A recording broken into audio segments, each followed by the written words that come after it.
Hi members, we regularly talk about swing and how we can improve your swing to help you improve your score. We talk about short game, how that improves your score. They all help, of course, but we don't very often talk about golf course management, how we work our way around the golf course.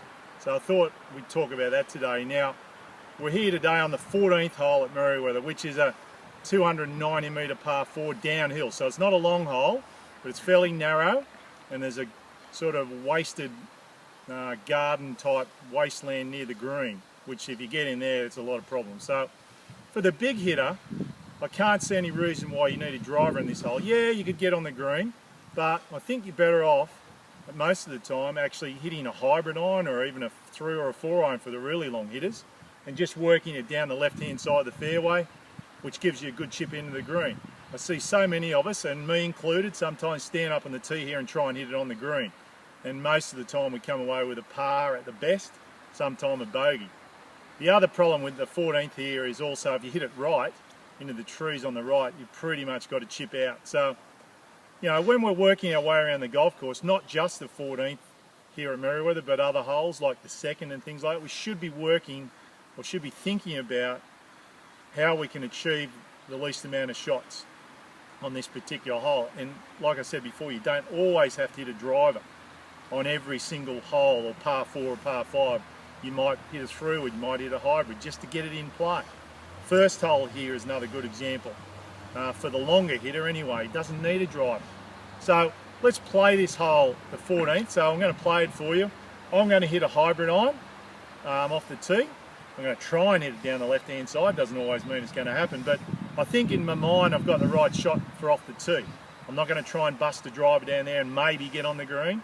I'm going to play it a different way and hit a hybrid iron. So let's do that.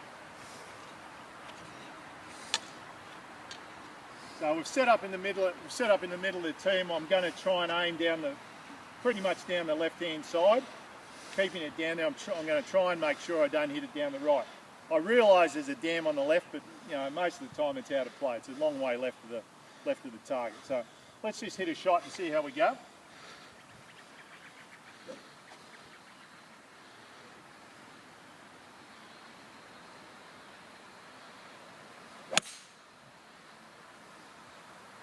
Wasn't real solid, Dave. Probably trees on the left, but we'll go down there, we'll have a look and see how bad it actually is. A lot of times you've missed this hole on the left, it's not as bad as missing it on the right. Okay, so let's wander down there and we'll have a look. Okay, we're here halfway down the fairway on the 14th. Yes, I did hit the ball in the trees on the left. Probably got a bit lucky, crows bounce as they say. I've got a clear shot on the green now. Probably got about 90 metres I suppose. But the advantage is I've got a clear shot. If I had missed the ball on the right of the hole, I would have no shot, would have needed to chip out. So let's have a go and we'll hit the wedge onto the green, hopefully.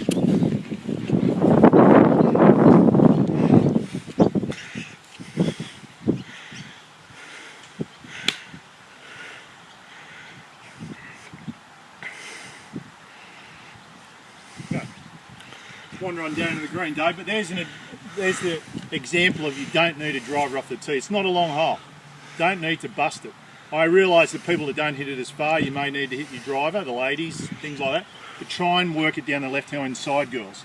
Try not to miss it on the right, because the next shot you can play with the girls, especially if you hit your tee shot, say 140, 150 out from the green, you can just knock another one down just short of the green on the left-hand side, chip on, 2-putt, make you 5, instead of worrying about all the trees on the right and that big garden near the green, which everyone hates. Okay, let's go and see if we can get the birdie putt.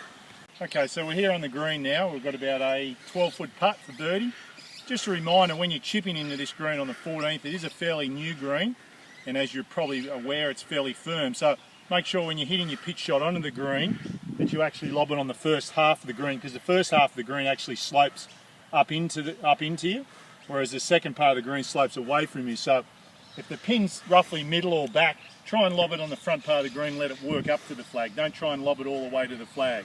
You'll probably find yourself over the back of the green. Okay, let's see how we go with this putt. We've got a putt that breaks left to right, probably a couple of feet, or a couple of inches, sorry, not a couple of feet.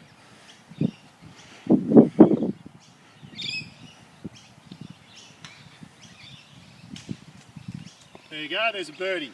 Doesn't always happen that way, but when you think about it, playing a hole differently to how you normally would, where you hit a driver every time you're on the tee, maybe think of a different way to play some of the holes around our golf course. Called golf course management. You don't always have to hit a driver off the tee. Play different clubs, get a score. That's what you have handicaps for. You don't always have to be on the green in regulation. Remember, when you're off 27 or 36, whatever the case might be, you've got that many shots to play with on the golf course. You don't have to get par in every hole.